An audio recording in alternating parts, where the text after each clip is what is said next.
Hi, welcome to another episode of Hot Takes.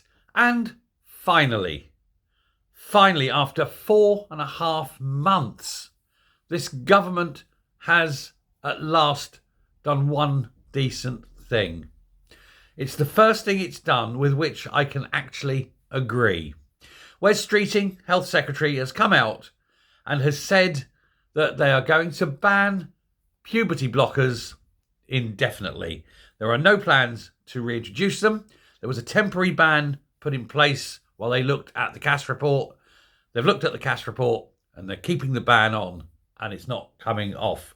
It's literally just announced this ban today. And it's making the ban on the sale and supply of puberty blockers indefinite.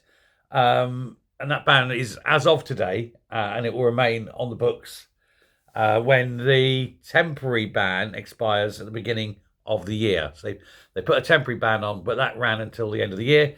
And from the 1st of January, the full ban comes on. It says that the Commission on Human Rights investigation published that independent expert report, the CAS report as it's known, and they've taken that to heart. They know that this was done over years and done by an expert and done by someone who knows of which she speaks. And they've taken it with all seriousness. They see the harm that these things do. There's an unacceptable safety risk, they said, for so many things. One of them, of course, that it's overlooked is that some of the chemicals in these puberty blockers are actually quite dangerous and have been linked with, not saying that they are direct, because causation and correlation are not the same thing, but there are definitely correlating indicators that they cause cancer, which is a risk which can be mitigated by not admitting that, not giving them.